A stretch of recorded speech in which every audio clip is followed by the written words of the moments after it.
Hello everyone. मैं हूं चिराग गोयल, आपका कोच, आपका बडी, आपका मेंटर। और इसी के साथ हम शुरुआत करने वाले हैं अपना पहला जावास्क्रिप्ट प्रोग्राम बनाने के लिए। तो चलिए, आप एक्साइटेड हैं? हम अपना पहला जावास्क्रिप्ट प्रोग्राम बनाएंगे। इस लेक्चर में, इस सीरीज में, इस एपिसोड में हम बहुत सारी इंटरेस्टिंग चीजें करने वाले हैं। हम समझेंगे कि वेरिएबल्स क्या होते हैं। अगर आपको घर में चीजें ऑर्गेनाइज रखनी है, अगर आपकी शॉप है, आपका गोडाउन है, तो वहां पे चीजें आप ऑर्गेनाइज रखते हैं। कुछ कंटेनर्स होते हैं जिनके अंदर आप कुछ डेटा रखते हैं।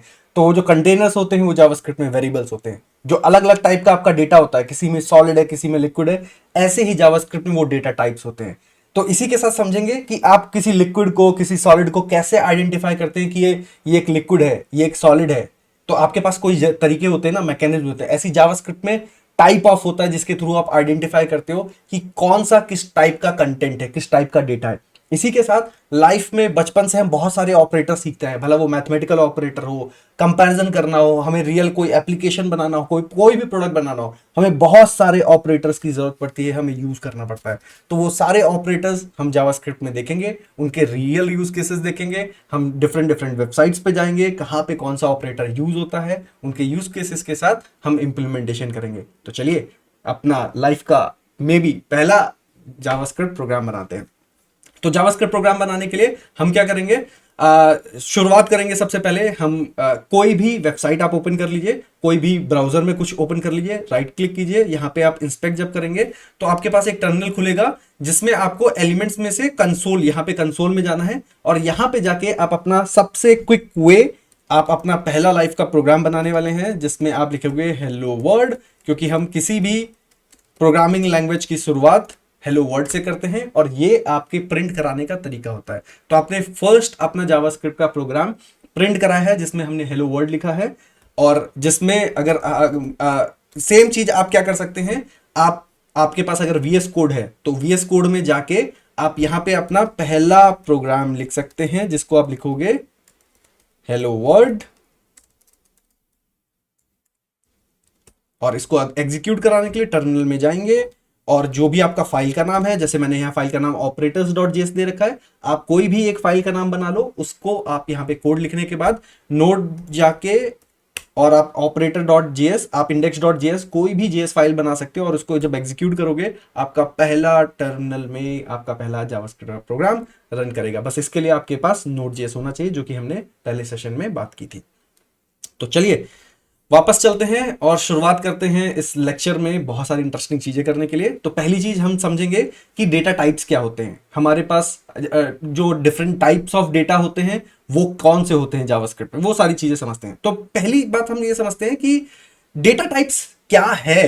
क्या है हमारे पास अगर बात करें, अलग अलग टाइप का डेटा है। जैसे कि हम बात कर रहे थे कि आपके पास कोई सॉलिड है, कोई सेमी सॉलिड है, कोई हार्ड है, कोई आपके पास लिक्विड है, कोई जेली टाइप का डेटा है। तो आपके पास अलग अलग कंटेनर होते हैं जिसमें वो आप डेटा स्टोर कर सकते हो। अगर आपके पास नेट वाला नेट है तो नेट के अंदर आप लिक्विड या जेल तो स्टोर नहीं कर सकते। तो ऐसे ही कुछ चीजें इंपॉर्टेंट होती है, वो होता है आपका किस टाइप का डेटा है। वो बहुत इंपॉर्टेंट होता है आपके मेमोरी को ऑप्टिमाइज करने के लिए। सिमिलरली वो बहुत इंपॉर्टेंट होता है कि अगर किसी को एक्सेस करना है, किसी प्रोग्राम को एक्सेस करना है उस डेटा को, तो किस तरीके से उसे एक्सेस किया जा सकता है। तो मेमोरी में स्टोर करना होता है, डेफिनेटली हमें उसको ऑप्टिमाइज करना पड़ता है ताकि हम उसको मैनिपुलेट कर सके, उसको अलग अलग प्रोग्राम में अलग अलग जगह पे उसको कंज्यूम कर सके। तो इसलिए हमारे पास डेटा को क्लासिफाई करने के लिए हम डेटा टाइप का यूज करते हैं। तो चलिए देखते हैं कौन कौन से डिफरेंट टाइप ऑफ डेटा होते हैं और उसके बेसिस पे हम बात करेंगे। तो जावास्क्रिप्ट में एक इंपॉर्टेंट चीज होती है जिसको हम समझ लेते हैं। जावास्क्रिप्ट में जो आपका डेटा टाइप असाइनमेंट होता है या कोई भी एक कंटेनर है उसमें कौन सा डेटा आ सकता है, ये जो डिसीजन है, ये डिसीजन एग्जीक्यूशन के टाइम पे लिया जाता है, ना कि जब आप कोड लिख रहे हो तब। इसका क्या मतलब है? इसका यह मतलब है कि जावास्क्रिप्ट जो है वो डायनेमिकली टाइप्ड लैंग्वेज है जिसमें आपको जब कोई एक कंटेनर लिख रहे हो, बना रहे हो, तो उस कंटेनर में क्या कंटेंट आएगा आपको पहले से बताने की जरूरत नहीं है। जब कंटेंट पड़ेगा, जब वो जावास्क्रिप्ट कोड एग्जीक्यूट करेगा तो ऑटोमेटिकली डिसाइड कर लिया जाएगा कि ये कंटेंट किस लिए था, ये कंटेनर किस लिए है। ठीक है, तो चलिए इसके साथ और इंटरेस्टिंग चीजें हम समझते हैं कि डायनेमिकली टाइप, अगर आपने किसी और प्रोग्रामिंग लैंग्वेज में, अगर जावा आपने कभी कॉलेज में या कभी देखी हो, तो आप एक कंटेनर जब बनाते हो तो उस कंटेनर में बताते हो कि भैया मुझे इसमें स्ट्रिंग डालना है या नंबर डालना है, बूलियन क्या डालना है, आपको बताना जरूरत है। इन जावास्क्रिप्ट आपको कोई जरूरत नहीं है।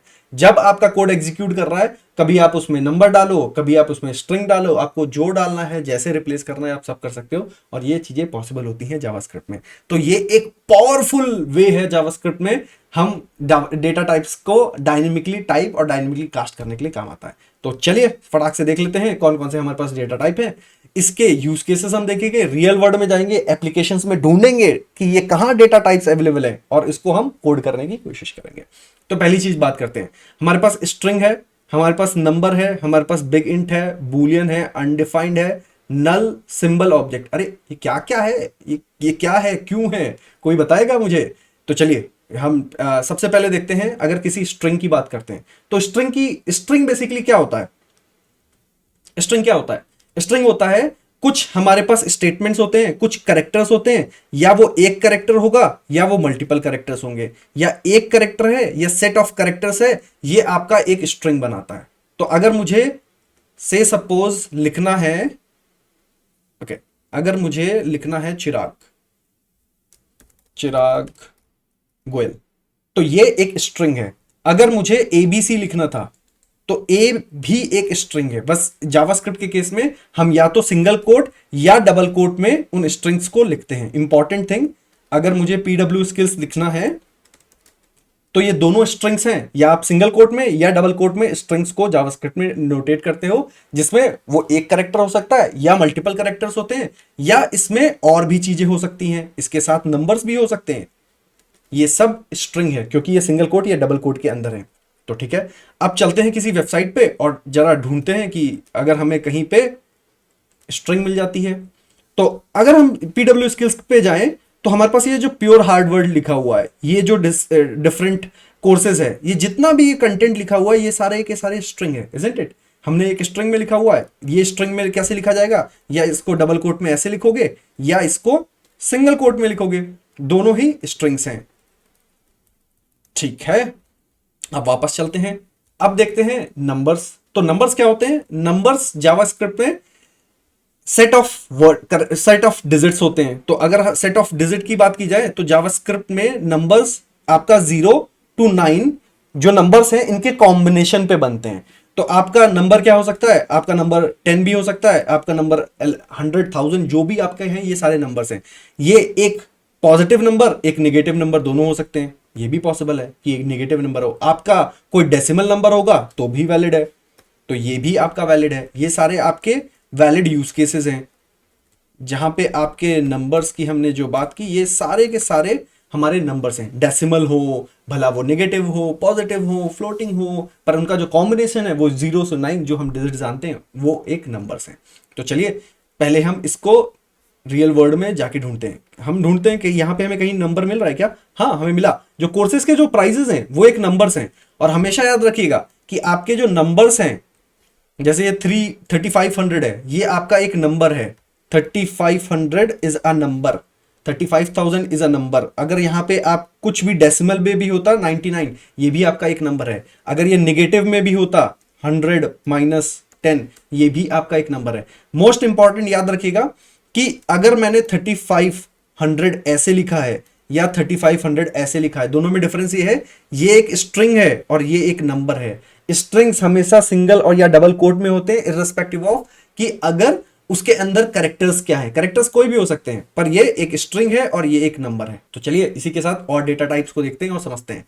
अब नंबर्स के केस में एक इंटरेस्टिंग चीज होती है, नंबर्स कहीं से तो शुरुआत होगी और कहीं तो उनका नंबर्स का एंड होगा। तो वो नंबर की स्टार्टिंग और एंडिंग क्या होती है? तो स्टार्ट तो आपका नंबर आप निगेटिव में कहीं से स्टार्ट होगा, तो वो जो लास्ट सबसे छोटा नंबर जो कहलाता है वो एक इंफिनिटी कहलाता है। जो सबसे छोटा नंबर होता है वो एक निगेटिव इंफिनिटी कहलाता है। सबसे छोटा नंबर वो ये है। ऐसे ही सबसे बड़ा जो पॉजिटिव नंबर होता है वो पॉजिटिव इंफिनिटी कहलाता है। तो नंबर के केस में अगर रेंज देखनी है तो नेगेटिव इंफिनिटी या पॉजिटिव इंफिनिटी होती है। ठीक है, तो इसके साथ हम देखते हैं हमारे पास एक नंबर में एक क्वालिटी होती है कि अगर एक स्पेशल टाइप का नंबर होता है जिसको बोलते हैं हम NaN, राइट? सो उसको बोलते हैं नॉट अ नंबर।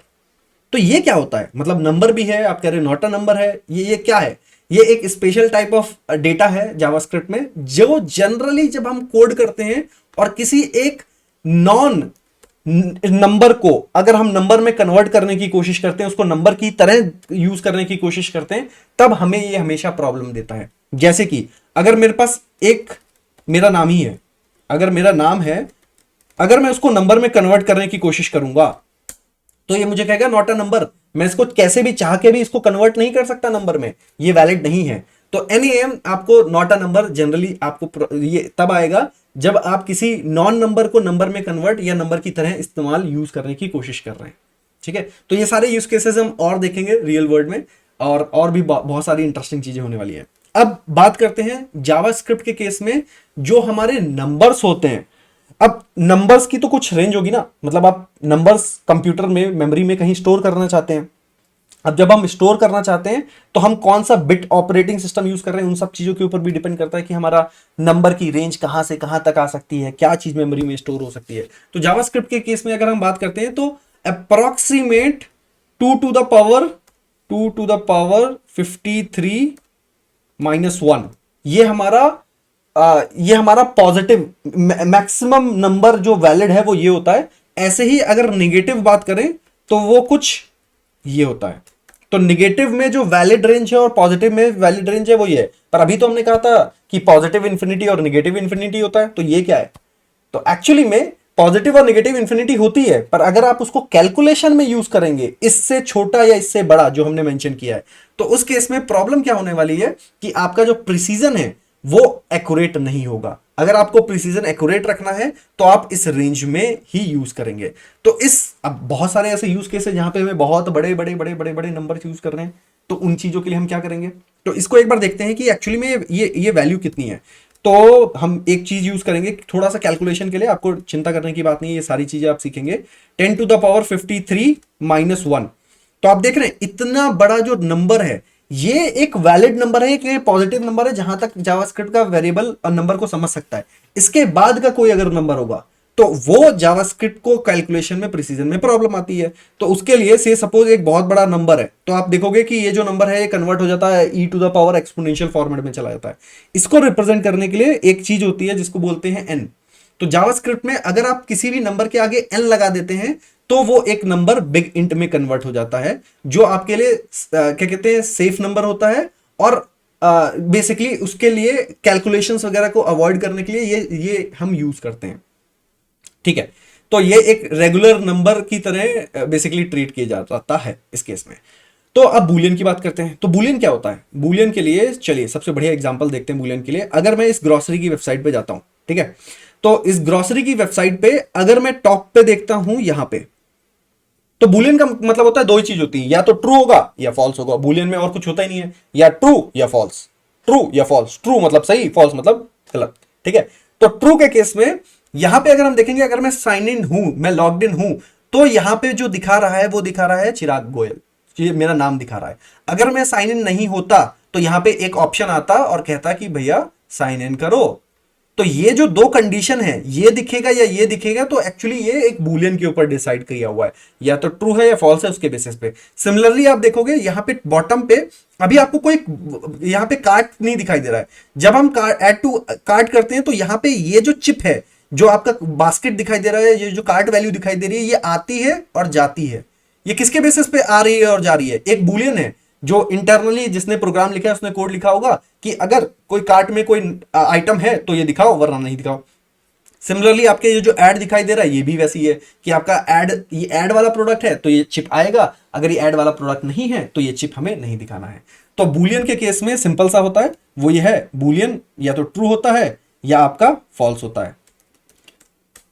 तो ठीक है, आपका ट्रू या फॉल्स के केस में आपका या तो साइन इन दिखाएगा या मेरा नाम दिखाएगा। तो सिमिलरली ऐसे ही ये बूलियंस होते हैं। अब एक चीज होती है अनडिफाइंड। अनडिफाइंड क्या होता है? अनडिफाइंड एक स्पेशल वैल्यू होती है जो इंडिकेट करती है कि अभी तक भैया आपने एक कंटेनर तो बनाया है, आपने एक कंटेनर तो बना दिया, पर इस कंटेनर में आपने अभी तक कुछ रखा नहीं है। तो ये कंटेनर बेसिकली खाली है। खाली कंटेनर को बेसिकली हम कहते हैं कि ये अनडिफाइंड है, कि आपने कंटेनर बनाया पर बताया ही नहीं कि कंटेनर किस लिए यूज करूंगा या नहीं करूंगा, मुझे कुछ नहीं पता। तो उस स्टेट में ये कंटेनर अनडिफाइंड होता है। अब ये चीजें हम और डिटेल में समझेंगे जब हम वेरिएबल्स को समझेंगे, हम जावास्क्रिप्ट में कंटेनर एग्जैक्टली क्या होता है, कैसे बनता है, कैसे उसमें डेटा डालते हैं, तब हम इसको अनडिफाइंड को और अच्छे से समझने की कोशिश करेंगे। नल क्या होता है? नल इसी केस में थोड़ा सा स्पेशल केस है। वो ये कहते हैं कि कंटेनर बना दिया पर उसमें एक्चुअल डेटा डालने की जगह मैंने हवा डाल दी, मैंने एक्चुअल डेटा नहीं डाला, मेरे पास एक कंटेनर है तो अभी मुझे डिसाइडेड ही नहीं है कि इसमें मैं डेटा डालूंगा क्या, पर मुझे ये पता है कि मैं इसको यूज करने वाला हूं, तो इसमें हम नल डाल देते हैं। तो एक तरीके से कंटेनर में हवा डाल दी है, जब यूज होगा तो उसमें हम जो डेटा होगा वो डाल देंगे। ठीक है, तो ये इंडिकेट करता है बेसिकली कि इसके अंदर कोई वैल्यू नहीं है। तो नल हम ऐसे यूज केस के लिए यूज करते हैं और इसके हम यूज केसेस और भी देखेंगे। सिंबल एक बहुत ही इंटरेस्टिंग होता है। सिंबल के केस में बेसिकली हम क्यों यूज करते हैं? जावास्क्रिप्ट के केस में, वेब के केस में सबसे बड़ा प्रॉब्लम ये होता था कि अगर कोई लाइब्रेरी है, अगर किसी ने कोई एक नंबर है, एक वेरिएबल है, उसका यूज किया और सेम नंबर वेरिएबल कोई और यूज करना चाहता है किसी ऑब्जेक्ट के अंदर, जो कि हम पढ़ेंगे, तो वहां पे प्रॉब्लम आती है। वहां पे प्रॉब्लम ये आती है कि मैंने तो इस वेरिएबल में कुछ डाला था, आपने जाके ओवरराइड कर दिया। अरे भैया ये कौन सी बात है? अब मुझे पता ही नहीं था कि आपने एक वेरिएबल या कंटेनर के अंदर कोई सामान रखा था, मैंने भी सेम कंटेनर मांगा और उसके अंदर कुछ और सामान डाल दिया, तो ये तो गड़बड़ हो जाएगी। तो इसलिए सिंबल्स को इंट्रोड्यूस किया गया और सिंबल को इंट्रोड्यूस करने के बाद उसका बहुत सारे यूज केसेस आए जिसको हम आगे लेक्चर्स में देखेंगे। पर एक छोटा सा अगर सिंबल का आपको यूज केस देखना है, तो अगर आपने से सपोज एक ए नाम से सिंबल बनाया है, ओके माय बैड, अगर आपने ए नाम के से सिंबल बनाया है तो आपका एक ये सिंबल बन गया। सिमिलरली आप दोबारा ए नाम से सिंबल बना सकते हैं, पर ये जो दोनों सिंबल होते हैं ये हमेशा यूनिक होते हैं। क्या ये दोनों बराबर होते हैं? चलिए देख लेते हैं। क्या ये दोनों सिंबल दिखने में तो एक जैसे लग रहे हैं, पर एक्चुअली ये सिंबल बराबर नहीं होते हैं। तो इसीलिए वो यूनिक आइडेंटिटी बनाने के लिए कि नाम भला एक है पर जो फाइनल आउटकम है, जो मेमोरी में स्टोर है, वो कुछ और ही है। तो चलिए हमने सिंबल्स देखा, अब एक इंटरेस्टिंग चीज आती है ऑब्जेक्ट। अब ये ऑब्जेक्ट कौन सी बला है? चलिए ऑब्जेक्ट्स को समझते हैं। तो ऑब्जेक्ट्स जो है वो नॉन प्रिमिटिव कहलाता है। तो नॉन प्रिमिटिव डेटा टाइप कहलाने का मेन रीजन है क्योंकि ये रेफरेंसेस से काम करते हैं। क्यों रेफरेंसेस से काम करते हैं, ये रेफरेंस क्या होता है, ये सारी चीजें हम समझेंगे, आराम से समझेंगे। बट अभी के लिए याद रखिए कि ये नॉन प्रिमिटिव क्योंकि वो रेफरेंसेस की वजह से ये कहलाता है। तो दो टाइप के ऑब्जेक्ट्स होते हैं, एक होता है आपका एरे और एक होता है ऑब्जेक्ट्स। दोनों को समझते हैं कि एरे क्या है, ऑब्जेक्ट क्या है। एरे के केस में ये एक स्पेशल टाइप ऑफ ऑब्जेक्ट है जिसमें आपका जो डेटा है वो कैसे डिफाइन होता है। आपके पास सिंपल चीजें होती हैं, आपके पास स्क्वायर ब्रैकेट होता है, स्क्वायर ब्रैकेट के अंदर आप यहाँ पे कुछ कंटेंट, कॉमा सेपरेटेड कंटेंट दे सकते हो। तो कॉमा सेपरेटेड कंटेंट में आप क्या क्या दे सकते हो? कोई भी डेटा टाइप, कोई भी वैल्यू का कंटेंट इसके अंदर आप डाल सकते हो। ये जावास्क्रिप्ट की खासियत है। और डिफरेंट प्रोग्रामिंग लैंग्वेज में आप देखोगे तो आपको अलग अलग प्रोग्राम, अलग अलग लैंग्वेज का, अलग अलग बेसिकली लैंग्वेजेस में सेम डेटा टाइप यूज करना पड़ता है। पर यहाँ पे ऐसा नहीं है। आप यहाँ पे 1 दे सकते हो, आप यहाँ पे ट्रू दे सकते हो, आप इसमें नल दे सकते हो, आप इसी में कह सकते हो कि ये स्ट्रिंग भी है। तो आप different kind of data type का कलेक्शन जो है वो आप एक साथ बना सकते हो। तो जावास्क्रिप्ट में अगर आपको एरे समझना है, एरे क्या है? एक कलेक्शन है, कलेक्शन ऑफ अलग अलग टाइप का डेटा, और वो सेम टाइप का भी हो या अलग टाइप का, आपको फर्क नहीं पड़ता है। तो कॉमा सेपरेटेड वैल्यू और जिसको आपने स्क्वायर ब्रैकेट के साथ इनक्लोज कर रखा है। और इसमें कुछ इंटरेस्टिंग चीजें होती हैं जो कि हम आगे यूज करेंगे। बट ऐसे समझ लेते हैं कि ये जो एरेज होते हैं ये इंडेक्सिंग सिस्टम के ऊपर वर्क करते हैं। मतलब कि मैं इसको, अगर मेरे को 1 चाहिए, मेरे को ट्रू चाहिए, जो भी इसकी वैल्यूज है अगर मुझे चाहिए, तो मैं इनकी इंडेक्स से निकाल सकता हूं। वो इंडेक्स क्या होता है? आपका स्टार्ट जो होता है वो 0 से होता है, ऐसे ही अगला वाला जो नंबर होता है ये 1 होता है। तो एक तरीके से आप किसी इंसान को, किसी स्टूडेंट को उसके नाम से भी बुला सकते हो, उसके रोल नंबर से भी बुला सकते हो। तो एक तरीके से एरे के केस में ये उसका रोल नंबर है। पहला जो आइटम है उसका रोल नंबर 1 है, सेकंड आइटम का रोल नंबर 2 है, थर्ड आइटम का रोल नंबर 2 है। ऐसे ही जो रोल नंबर स्टार्ट होते हैं वहां 0 से स्टार्ट होते हैं, ये याद रखना है। ठीक है, तो अब हम पहले ढूंढते हैं कि क्या हमें ऐसा कोई एरे टाइप का डेटा कहीं पे हमें वेबसाइट में मिलता है क्या। तो चलो हम ढूंढने की कोशिश करते हैं। अगर हम वेबसाइट में जाते हैं तो हम पीडब्ल्यू स्किल में चले जाते हैं। पीडब्ल्यू स्किल में अगर मैं बात करूं कि ये जो पीडब्ल्यू स्किल के प्रोजेक्ट है, तो क्या ये सारे प्रोडक्ट हम एरे के फॉर्मेट में लिख सकते हैं? यस। अगर मैं कहूं पीडब्ल्यू स्किल्स लैब, ये एक आपका की के फॉर्मेट है, मतलब स्ट्रिंग है बेसिकली। आपका जॉब पोर्टल एक ये दूसरा प्रोडक्ट है। जो कि इसका एक दूसरा आइटम है। तीसरा, ऐसे ही हम एक्सपीरियंस पोर्टल, और ऐसे ही कोई भी पोर्टल कितने भी डेटा हम एरे के फॉर्मेट में यहाँ पे रख सकते हैं। इस केस में हमने स्ट्रिंग रखा है, कुछ यूज केस में हमारे पास नंबर, और कुछ केस में हम mix of different data type रख सकते हैं, जो कि बिल्कुल वैलिड सिनेरियो है। तो ठीक है, अब इसके साथ हम ऑब्जेक्ट देखते हैं। तो अब ये ऑब्जेक्ट क्या है? तो ऑब्जेक्ट के केस में एक चीज बहुत इंपॉर्टेंट और खासियत होती है जिसको हमें समझने की जरूरत है। तो ऑब्जेक्ट के केस में बेसिकली जो चीजें स्टार्ट होती है वो करली ब्रेस से स्टार्ट होती है और करली ब्रेस से एंड होती है, जो कि आपका ये है। करली ब्रेस स्टार्ट होगा, करली ब्रेसेस एंड होगा। अब ऑब्जेक्ट करता क्या है, एग्जिस्ट ही क्यों करता है? तो ये बेसिकली एग्जिस्ट करता है, ये कहता है कि आप कलेक्शन ऑफ प्रॉपर्टीज जो है आप इसके अंदर रख सकते हो। अब कलेक्शन ऑफ प्रॉपर्टीज का मतलब क्या है? इसमें इंपॉर्टेंट चीज जो होती है, आप अलग अलग चीजों को उनकी रिस्पेक्टिव की और उनकी वैल्यू के अकॉर्डिंग इसको रख सकते हो। इसका क्या मतलब हुआ, इसको समझते हैं। तो आपके पास की पेयर वैल्यूज के कलेक्शन को हम ऑब्जेक्ट बोलते हैं।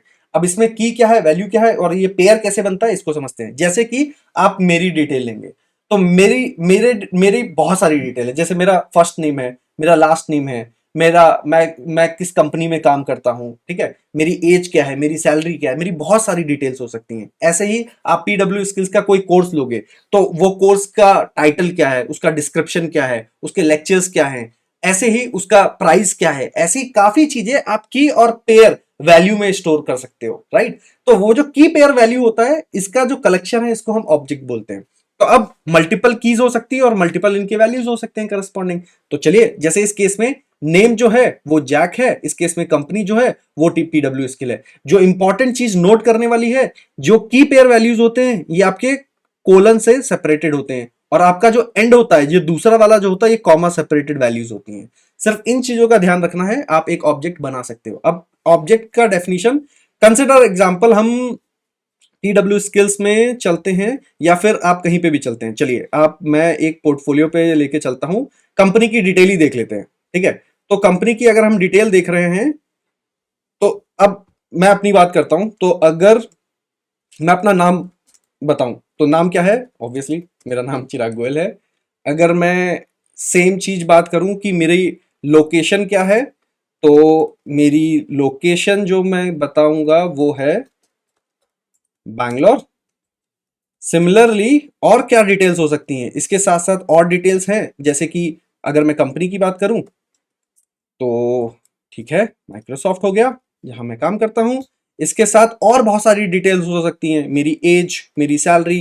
एज, चलिए मैं सही नहीं बताऊंगा, कोई फर्क नहीं पड़ता, चलिए मैं एज, और उसके साथ अगर मैं बात करूं, कुछ सैलरी होगी जो कि और नंबर्स में हो सकती है। ऐसे ही आपके पास डिफरेंट डिफरेंट डेटा। यहां पे इंपॉर्टेंट चीज देखिएगा, आपके पास की है और वैल्यू है, की है और वैल्यू है, की है और वैल्यू है, जिसमें कि आपकी वैल्यू कुछ भी हो सकती है। ये स्ट्रिंग भी हो सकती है, ये नंबर भी हो सकती है, ये डिफरेंट डिफरेंट टाइप की हो सकती है। पर आपका जो की है, ये आप देखिएगा, ये हमेशा एक स्ट्रिंग ही होता है यहाँ पे, ठीक है, जिसको हम आगे और प्रैक्टिस करेंगे तो और अच्छे से डिटेल में समझने की कोशिश करेंगे। पर अभी के लिए समझिए कि जावास्क्रिप्ट में बेसिकली आपके पास जो है वो की पेयर वैल्यू होता है, जिसमें आपके पास की एक स्ट्रिंग और वैल्यू कुछ भी हो सकता है। एक नंबर, एक स्ट्रिंग, एक खुद में एरे, एक जो भी डेटा आप स्टोर करना चाहें वो आप यहां कर सकते हैं। तो चलिए, इसी के साथ हम वेरिएबल्स को समझते हैं कि वेरिएबल्स बेसिकली क्या हैं, वेरिएबल्स कैसे बनाते हैं, उसका नेमिंग कन्वेंशन क्या होता है, उनका कैसे असाइन करते हैं, उसमें टाइप ऑफ क्या होता है, कैसे पता करेंगे कि कौन सा वेरिएबल किस टाइप का है, और बेनिफिट क्या होता है टाइप ऑफ का, ठीक है। तो ये सारी चीजें हम इस सेशन में कवर करने वाले हैं। तो चलिए, इसी के साथ हम शुरुआत करते हैं। सबसे पहली चीज वेरिएबल्स को समझते हैं। तो वेरिएबल कुछ नहीं है, वेरिएबल एक, अगर सस्ते शब्दों में, एक सिंपल शब्दों में मुझे अगर समझाना है, तो वेरिएबल एक कंटेनर है, एक बॉक्स है जिसके अंदर कोई आप डेटा रख सकते हो। जैसे कि आपके किचन में बहुत सारे बॉक्सेस होते हैं, उन किचन के बॉक्सेस में आप अलग अलग डेटा रख सकते हो। जैसे अलग अलग मसाले रख सकते हो, आप किसी में राइस रखते हो, किसी में पल्स रखते हो, किसी में चाट मसाला, किसी में ये मसाला, जिस किसी में सॉल्ट। आप डिफरेंट डिफरेंट कंटेनर्स में डिफरेंट डिफरेंट डेटा रखते हैं। ऐसे ही मशीन में हमें अगर डेटा रखना है, तो मशीन के लिए हमें कुछ चाहिए ना कि कहां पे डेटा रखेंगे। तो वो डेटा रखने के लिए, ताकि हमें बाद में यूज भी करना है, ऐसा थोड़ा ना है कि डंप कर दिया, डेटा फेंक दिया, ऐसा नहीं है। हमें डेटा कहीं रखना है ताकि उसको हम यूज कर सके। अगर कोई मांगता है कि अगर राइस दे दो, पल्स दे दो, तो एटलीस्ट आपके पास वो एक्सेस करने के लिए कोई कंटेनर तो होना चाहिए जहां से वो आप एक्सेस कर सकते हो। तो ये चीज हमें नोट करनी है। तो आपके पास वेरिएबल्स एक कंटेनर है जो एक इंफॉर्मेशन होल्ड करते हैं, जिसको जब भी आपको जरूरत है प्रोग्राम में आप उसको वापस से इस्तेमाल कर सकते हैं। इन वेरिएबल्स में आप किसी भी टाइप का डेटा रख सकते हैं। आप इसमें लिक्विड रख लो, आप इसमें सॉलिड रख लो, सेमी सॉलिड, जेली टाइप का जो भी आप रखना चाहो रख सकते हो।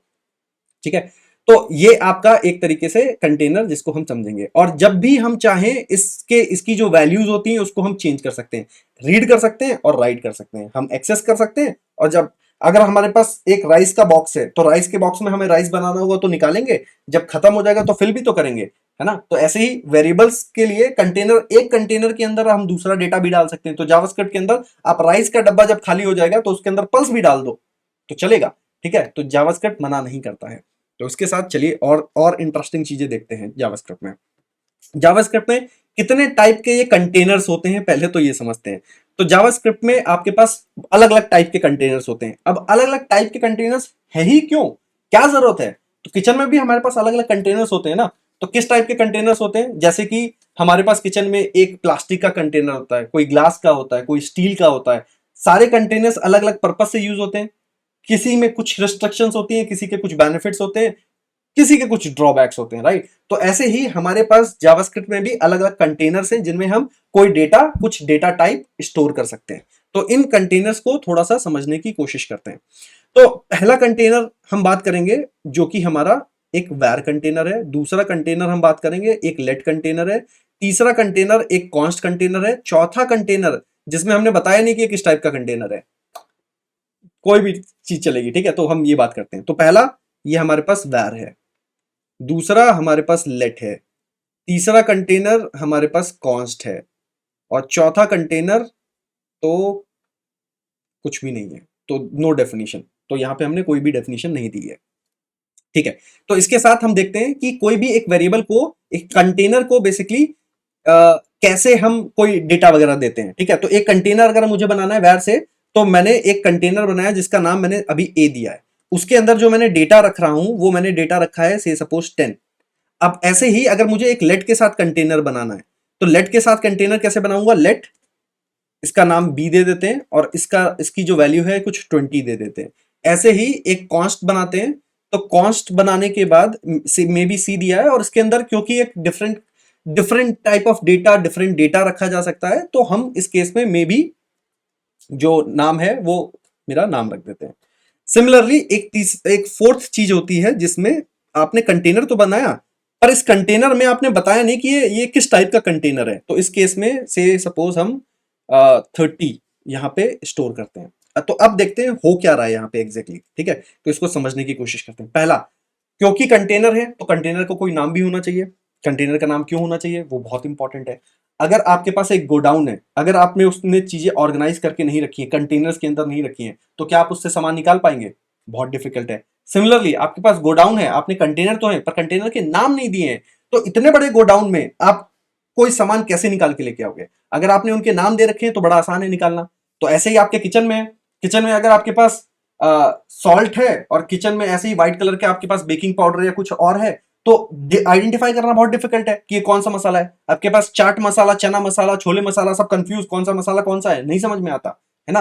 तो ऐसे ही अगर उसके ऊपर एक लेबल लगा देते हैं, उनका नाम दे देते हैं, तो हमें पता होता है, एक्सेस करने में आसानी होती है और एक्सेस करते समय पता होता है कि एग्जैक्टली हम कौन सा कंटेनर यूज कर रहे हैं, उसके अंदर क्या कंटेंट मिलने वाला है।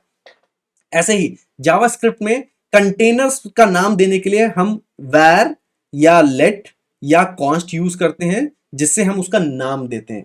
नाम देने के बाद अब उसके अंदर एक कंटेनर बना दिया जिसमें उसका नाम जो है वो चाट मसाले के लिए रख दिया। अब भैया चाट मसाला भी तो डालना पड़ेगा, तो चाट मसाला डालने के लिए जो यूज करते हैं वो असाइनमेंट बेसिकली यहाँ पे होता है। जो हमने यहाँ 10 डाला है, ये 20 डाला है, और यहाँ पे चिराग डाला है, और यहाँ पे 30 डाला है। अब इनमें डिफरेंसेस क्या है थोड़ा सा वो देखते हैं, समझते हैं आगे चल के, और थोड़ा डिटेल में बात करेंगे। तो इसके साथ हम बात करते हैं, पहले हम बात करेंगे, सबसे इंपॉर्टेंट चीज है वो है नेम, कि यहाँ पे हमने वैर दिया है, लेट दिया है, कॉन्स्ट दिया है, नेम दिया है, हमने पीडब्ल्यू स्किल्स अलग अलग तरीके से देखा है। उससे पहले हम बात जिस इससे पहले हम बात करें कि एक्चुअली में इन कंटेनर्स में डिफरेंस क्या है, वैर कब कहते हैं, लेट कब कहते हैं, कॉन्स्ट कब कहते हैं, इनको और डिटेल में समझे। इससे पहले हम समझते हैं कि वेरिएबल का नाम ही कैसे देते हैं, कि मैं कोई भी नाम दे सकता हूं कंटेनर का। अगर मैं चाइनीज में अगर लिख के चले जाऊं, अगर मैं जापानीज में लिख दूं, और आप इंडिया में हो और आपको अगर देखना है कि ये चाट मसाला का बॉक्स है किसका है, क्या आप पढ़ पाओगे?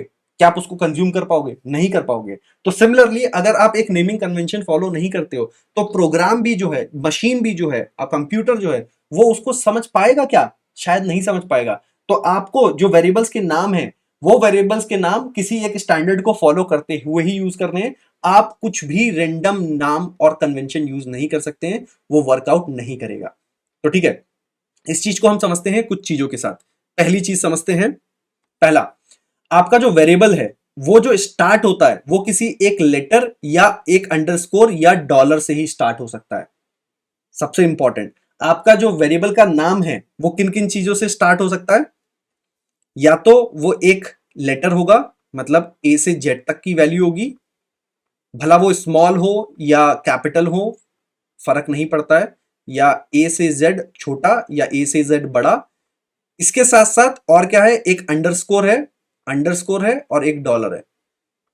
इसके साथ साथ एक चीज और हम नोटिस करेंगे, जावास्क्रिप्ट में जो वेरिएबल्स होते हैं वो केस सेंसिटिव होते हैं। अब केस सेंसिटिव होने का क्या मतलब है? अगर मैंने एक छोटा ए दिया है और एक बड़ा ए दिया है, तो दोनों अलग अलग हैं, इसको याद रखिएगा। एक एक नाम छोटा और बड़ा हो जाने से अलग होते हैं। ऐसा नहीं है कि राम नाम स्मॉल में है और बड़े में है तो दोनों में डिफरेंस होने वाला है। तो ये याद रखिएगा, कैमल केसेस मैटर करते हैं, केस सेंसिटिव है। चलिए, तो पहली चीज तो हमने देखी कि आपका जो वेरिएबल है उसकी स्टार्टिंग ए से जेड, या ए से जेड स्मॉल या कैपिटल या अंडरस्कोर या डॉलर हो सकता है। दूसरी चीज, आपका कोई भी वेरिएबल का जो पूरा करेक्टर्स हैं उसमें इसके साथ साथ एक चीज और आ सकती है, वो है 0 से 9 के जो डिजिट्स हैं वो भी आ सकते हैं उसके नाम में, पर स्टार्टिंग में नहीं आ सकते हैं। स्टार्टिंग हमेशा यही होगी, बिटवीन में ये आ सकते हैं। ये नंबर जो हैं ये कहीं बीच में आ जाएंगे चलेगा, पर स्टार्टिंग में नहीं आ सकते। इंपॉर्टेंट, ये बिटवीन में तो चलेगा, स्टार्टिंग में नहीं चलेगा। और इंपॉर्टेंट क्या है, आप जो रिजर्व कीवर्ड है, रिजर्व कीवर्ड जैसे इफ है, एल्स है, ठीक है, वैर है, लेट है, जो कि हम यूज ही कर रहे हैं यहाँ पे, वैर है, लेट है, कॉन्स्ट है, ठीक है, न्यू है, ये सारे जो रिजर्व कीवर्ड है, फंक्शन है। तो जो रिजर्व कीवर्ड है, इन सारे रिजर्व कीवर्ड को आप यूज नहीं कर सकते हैं as a variable name in JavaScript, which is very very important. और सबसे इंपॉर्टेंट चीज याद रखिएगा कि ये केस सेंसिटिव है। जिस केस में अगर एक वेरिएबल का नाम अगर हम ए दे रहे हैं और एक वेरिएबल का नाम हम कैपिटल ए दे रहे हैं, तो ये दोनों अलग अलग हैं, ये दोनों सेम नहीं है। ये इंपॉर्टेंट है, ये याद रखिएगा, ठीक है। इसके साथ हम कुछ चीजें और समझने की कोशिश करते हैं यहाँ पे। अब ये सारे एग्जांपल्स देखें तो कुछ कुछ, चलिए आप, मैं एग्जांपल्स देता हूं, आप बताइएगा कि ये एक वैलिड वेरिएबल नेम है या वैलिड वेरिएबल नेम नहीं है। तो कंसिडर करते हैं, पहला हमने दिया ए बी सी, एक ये वेरिएबल का नाम है, दूसरा वेरिएबल का नाम है ए बी सी, तीसरा वेरिएबल का नाम है डॉलर ए बी सी, चौथे वेरिएबल का नाम है ए बी सी 1 2 3, फिर एक और वेरिएबल का नाम है डॉलर ए बी सी 1 2 3। फिर बात करते हैं, हमारे पास है अंडरस्कोर ए बी सी, फिर हमारे पास कुछ और है अंडरस्कोर 1 2 3, और कुछ हमारे पास वेरिएबल्स हैं जिसका नाम है परसेंटेज ए बी सी, और हमारे पास कुछ वेरिएबल हैं जिनका नाम है स्टार ए बी सी, और हमारे पास वेरिएबल हैं जिसका नाम है 1 2 3 ए बी सी, और हमारे पास वेरिएबल्स हैं ए 1 2 3 से सपोज। अब इतने सारे कॉम्बिनेशंस में समझने की कोशिश करते हैं क्या वैलिड है क्या नहीं वैलिड है। ये तो पहली चीज, अगर कोई किसी का भी स्टार्टिंग अगर ए से जेड और इन सब में बिलोंग नहीं करता तो वो वेरिएबल गलत है। तो ये आपका गलत वेरिएबल है, ये भी गलत वेरिएबल है क्योंकि एक नंबर से स्टार्ट हो रहा है, नंबर से स्टार्ट नहीं हो सकते वेरिएबल। ये जो डॉलर वाला है ये भी गलत है, ये स्टार्ट नहीं हो सकता। अंडरस्कोर डॉलर डॉलर डॉलर ये सारे वैलिड है। तो आपके स्टार्टिंग वाले तो वैलिड है, पर इसमें एक चीज नोटिस करते हैं कि ये बीच में 0 to 9 ही हो सकता है, कोई और तो नहीं। तो ये वैलिड है, ये वैलिड है, ये भी वैलिड है, ये भी वैलिड है, ये भी वैलिड है, ये भी वैलिड है और ये भी वैलिड है। तो चलो एक दो और एग्जांपल देख लेते हैं फटाक से। अगर हम बात करें A B space D E F, क्या ये वैलिड है? हम बात करेंगे। सिमिलरली अगर बात करें ए बी सी और यहां पे स्टार डी ई एफ आ गया, तो क्या ये वैलिड है? तो चलिए फटाक से देख लेते हैं। ये वैलिड नहीं है क्योंकि यहां पे स्पेस है और स्पेस अलाउड नहीं है, which is not valid. Dollar, क्या यहाँ पे स्टार वैलिड है? नहीं, आप कहीं पे भी स्टार नहीं आ सकता, तो ये इनवैलिड है। तो ये बहुत इंपॉर्टेंट है जावास्क्रिप्ट में समझने के लिए। ठीक है, तो इसी के साथ हम बात करते हैं नेमिंग कन्वेंशंस की। हमने बात कर ली है कि क्या हो सकता है क्या नहीं हो सकता है। इसमें एक छोटा सा कॉन्सेप्ट होता है जिसको हम समझ लेते हैं। Different type of naming convention है। एक को हम बोलते हैं कैमल केस, जिसमें आपका स्टार्टिंग जो वेरिएबल का नाम है वो स्मॉल होता है, पर जितने भी करस्पॉन्डिंग वर्ड है उनका जो पहला करेक्टर है वो हमेशा कैपिटल होगा। अब पास्कल केस क्या कहता है कि कोई भी वर्ड हो उसका स्टार्टिंग कैरेक्टर जो है वो हमेशा कैपिटल होगा। स्नेक केस क्या कहता है, कोई भी दो वर्ड हो अगर उन्हें कनेक्ट करना है तो उन्हें अंडरस्कोर से कनेक्ट करो। तो कैमल केस में आपके सारे वर्ड, आपके जो पहला करेक्टर होगा वो कैपिटल से होगा, अपार्ट फ्रॉम पहले को छोड़ के बाकी सब कैपिटल होंगे। पास्कल के केस में सारे वर्ड के पहले करेक्टर आपके बड़े होंगे। स्नेक केस में क्या होगा, आपके जितने भी वर्ड कनेक्ट हो रहे हैं वो सारे अंडरस्कोर से कनेक्ट हो रहे हैं। ठीक है, अब इसके साथ हम और बेसिक फंडामेंटल चीजें समझेंगे। एक असाइनमेंट क्या होता है। असाइनमेंट सिंपल सी बात है, आपके पास एक कंटेनर है, उस कंटेनर में कोई वैल्यू डालनी है। अब उस कंटेनर में जो आप वैल्यू डालोगे उसको हम असाइनमेंट बोलते हैं। और असाइनमेंट करने के लिए हम इक्वालिटी का यूज करते हैं। एक असाइनमेंट ऑपरेटर है जिसका काम है सिंपल सा, एक कंटेनर में कुछ वैल्यू डालनी है, तो आप वो वैल्यू कैसे डालोगे। तो इसके साथ साथ हम जावास्क्रिप्ट में एक बहुत इंपॉर्टेंट कॉन्सेप्ट होता है जिसको बोलते हैं असाइनमेंट और डिक्लेरेशन। सो डिक्लेरेशन और इनिशियलाइजेशन दो चीजें हैं जिसकी हम बात करते हैं। तो पहला, अगर हम किसी वेरिएबल को अगर उसका नाम दे रहे हैं, var नेम, तो इसका क्या मतलब है, हमने एक वेरिएबल का नाम दिया है, मतलब उसे डिक्लेयर किया है। हमने किसी वेरिएबल का नाम देने का मतलब उसे डिक्लेयर किया है। अगर उसके नाम में हम एक वैल्यू डाल देते हैं तो इसका मतलब होता है हमने उसको इनिशियलाइज किया है। तो दो पार्ट है यहां पे। पहला, ये इसका क्योंकि हमने नाम दिया है तो उसको डिक्लेरेशन बोलते हैं। उसमें एक वैल्यू डाली है तो हम उसको इनिशियलाइजेशन बोलते हैं। तो कॉन्सेप्ट याद रखिएगा कि डिक्लेरेशन का मतलब उसे नाम देना और इनिशियलाइजेशन का मतलब होता है उसकी वैल्यू देना। क्योंकि जावास्क्रिप्ट में एक अच्छी चीज होती है कि आप इनिशियलाइजेशन और डिक्लेरेशन दोनों साथ एक ही साथ कर सकते हो। तो डिक्लेरेशन मतलब नाम दिया और उसमें कंटेंट क्या आएगा ये भी आप एक लाइन में दो या फिर आप अलग अलग करके दो, दोनों चीजें जावास्क्रिप्ट में वैलिड होती हैं। तो ठीक है, अब इसके साथ साथ हम कुछ और चीजें देखेंगे। वो ये, हमने इनिशियलाइजेशन के बारे में देखा कि आपका ये डिक्लेरेशन है, जो कि आपका ये एक डिक्लेरेशन है, ये इनिशियलाइजेशन है। ये आपने डिक्लेयर किया नाम स्टूडेंट, ये इसमें इनिशियलाइज किया। ये एक नाम आपने डिक्लेयर किया और ये आपने इनिशियलाइज किया। इंटरेस्टिंग, अगर आपको मल्टीपल नेम डिक्लेयर और इनिशियलाइज कर रहे हैं तो आपको बार बार वैर वैर वैर लिखने की जरूरत नहीं है। आप कॉमा सेपरेटेड करके आप मल्टीपल वैल्यूज को लिख के उनकी वैल्यूज असाइन कर सकते हो। आपको बार बार वैर लिखने की जरूरत नहीं पड़ेगी। एक बार वैर लिखिए और सेमी कॉलन की जगह उसको कॉमा सेपरेटेड करके आप मल्टीपल वैल्यूज को एक साथ डिक्लेयर और इनिशियलाइज कर सकते हैं। तो अब इसके साथ एक बहुत ही इंटरेस्टिंग चीज है, वो है टाइप ऑफ। टाइप ऑफ को समझते हैं कि टाइप ऑफ है क्या। टाइप ऑफ के लिए एक बहुत इंपॉर्टेंट चीज है कि हमारे पास कंटेनर्स हैं, उन कंटेनर्स में अलग अलग वैल्यू है। अब कंटेनर में अलग अलग वैल्यू है तो पहचानेंगे कैसे कि कौन से कंटेनर में किस टाइप की वैल्यू है। तो उस चीज को पहचानने के लिए जावास्क्रिप्ट आपको क्या देता है, एक ऑपरेटर देता है जिसको बोलते हैं टाइप ऑफ। कि अगर मेरे पास एक कंटेनर है, इस कंटेनर में से सपोज एक मेरे पास कंटेनर है, इस कंटेनर में मैंने एक वैल्यू ली है, इसका वैल्यू है 10। तो ये 10 क्या है, 10 एक नंबर है। तो अगर मुझे कोई बता दे कि एक नंबर इसके अंदर स्टोर है तो मैं उसको बेनिफिट कर सकता हूं, उसको लेवरेज कर सकता हूं। तो आपका डेटा टाइप बताने के लिए कि वो एरे है, ऑब्जेक्ट है, नल है, नंबर है, स्ट्रिंग है, क्या है, हम बेसिकली टाइप ऑफ को यूज करते हैं और इसको हम प्रोग्रामिंग में बहुत जगह यूज करते हैं। तो चलिए हम इसका कुछ एग्जांपल्स देखेंगे और कुछ बेनिफिट देखेंगे। सबसे पहले एग्जांपल अगर हमें देखना है तो हम क्या करने वाले हैं, एक छोटा सा काम करेंगे।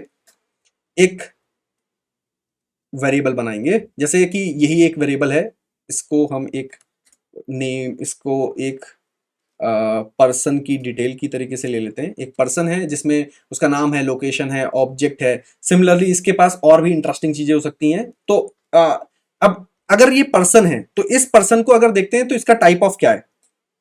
इसका टाइप ऑफ ये जो पर्सन है इसका टाइप ऑफ है एक ऑब्जेक्ट। क्योंकि हमने कहा था कि की पेयर वैल्यू में कौन होता है, ऑब्जेक्ट होता है। तो ऐसी और चीजें स्टोर करके देखते हैं कि हमने कहा let name is equal to PW skill, और दूसरे भी चीजें एक साथ ही असाइन कर लेते हैं ताकि हम सबके टाइप्स एक साथ देख सकें। कितने स्टूडेंट हैं, हमने एक बहुत सारे स्टूडेंट हैं पीडब्ल्यू स्किल्स में, ऐसे ही हमने उनका देखा कि ये क्या इनरोल्ड हैं फुल स्टैक डेवलपमेंट में, तो हमने कहा कि यस ये इनरोल्ड हैं। सिमिलरली हमने कहा कि इनकी मेंटर डिटेल्स, तो हमने ऑब्जेक्ट तो देख ही लिया है, तो हम इनका ईयर ऑफ एक्सपीरियंस की बात कर लेते हैं, ईयर ऑफ एक्सपीरियंस की बात कर लेते हैं। तो मे बी अगर मैं अपनी बात करूं तो 10+ एक्सपीरियंस। अगर इसी के साथ हम एक बात कर लेते हैं कि एक्सपर्टीज की बात कर लेते हैं, तो टेक स्टैक। तो टेक स्टैक्स बेसिकली बहुत सारी चीजें हैं, आपके पास जावास्क्रिप्ट है, हमारे पास रिएक्ट है, हमारे पास नोड है, एक्सप्रेस है, और बहुत सारी चीजें हैं। तो बहुत सारे स्किल सेट हैं। अब इन इन इन डिफरेंट डिफरेंट चीजों को हम थोड़ा सा ऑब्जर्व करने की कोशिश करते हैं कि क्या है, इनके डेटा टाइप्स क्या है। इससे पहले एक और चीज देख लेते हैं कि कोर्स का एंड डेट क्या है। अगर हमने कोर्स का एंड डेट यहाँ पे नहीं डिफाइन किया है कि क्या है, तो वो भी हम बात करते हैं। एक और चीज हम देख लेते हैं कि इसमें क्या कोई कूपन कोड है, कूपन कोड इसका देख लेते हैं क्या, वो हमने नल कहा है। तो चलिए सबका एक बार फटाक से डेटा टाइप देख लेते हैं कि इनके डेटा टाइप्स क्या हैं। पहला टाइप ऑफ नेम क्या है, पीडब्ल्यू स्किल एक स्ट्रिंग है, वेल एंड गुड। अब टाइप ऑफ स्टूडेंट भी देख लेते हैं, टाइप ऑफ स्टूडेंट एक नंबर है, यस एक नंबर है। इनरोल टू एफएसडी देखते हैं, इसका टाइप ऑफ क्या है, टाइप ऑफ इनरोल टू एक बुलियन है, यस हमने देखा था। ईयर ऑफ एक्सपीरियंस देख लेते हैं, इसका टाइप ऑफ क्या है, नंबर है, परफेक्टली फाइन। एक स्टैक को देख लेते हैं, टेक स्टैक का, तो एक ऑब्जेक्ट है, हमने कहा था यार एक स्पेशल टाइप का ऑब्जेक्ट होता है, तो वो हम यहां पे देख सकते हैं। सिमिलरली एंड डेट की बात करते हैं, ये बहुत इंटरेस्टिंग है, ये ध्यान से देखिएगा। टाइप ऑफ अगर मैं एंड डेट करता हूं तो ये अनडिफाइंड है, कारण हमने कहा था ना कि एक कंटेनर बनाया, उसको बताया नहीं कि कंटेनर किस पर्पस से है, तो इसलिए वो अनडिफाइंड है। अगर ऐसे ही आपका टाइप ऑफ कोड है, टाइप ऑफ आपका कूपन कोड, क्योंकि ये नल भी एक ऑब्जेक्ट होता है, इसलिए आप यहां पे देख सकते हैं। तो ऐसे ही आप देखिए कि इसके बेनिफिट क्या है, टाइप ऑफ के बहुत अल्टीमेट बेनिफिट होते हैं। देखिए पहला क्या है, आप कभी भी एक कन्वीनियंट वे है जिससे आप चेक कर सकते हो कि आपका जो डेटा टाइप है जो आपने रखा है वो बेसिकली क्या है। इसको आप मल्टीपल कोड में मल्टीपल जगह पे डीबगिंग करने के लिए यूज कर सकते हो, पता कर सकते हो कि उस कंटेनर में क्या वैल्यूज मैंने रखी थी, तो उसके लिए भी बहुत ही बेनिफिशियल रहता है। आपको कभी भी एरर ना आए, आप कोड में जब कोड लिखते हो तो आप बहुत सारे चेक्स लगाते हो कि अगर नंबर है तो ये करो, स्ट्रिंग है तो ये करो, ऑब्जेक्ट है तो ये करो। ऐसी चीजों के लिए इंश्योर करने के लिए हम टाइप ऑफ का यूज करते हैं। तो चलिए समझते हैं जावास्क्रिप्ट में ऑपरेटर्स क्या होते हैं, ठीक है। फिर ऑपरेटर्स हैं तो ऑपरेंड हैं, कौन कौन से डिफरेंट टाइप ऑफ ऑपरेटर्स हैं, ये सारी चीजें समझते हैं। अब ऑपरेटर है ही क्या, मतलब अगर आपके पास डेटा है, अगर आपके पास वैल्यूज है, तो ऑब्वियसली आपके पास ऑपरेटर होगा ताकि आप उसके साथ कुछ कर सके, है ना। तो अगर आपके पास एक नंबर है तो नंबर को आप कभी तो जरूरत पड़ेगी ना मॉडिफाई करने के लिए। अगर आपके पास दो लोग हैं तो कभी ना कभी कंपैरिजन भी होगा।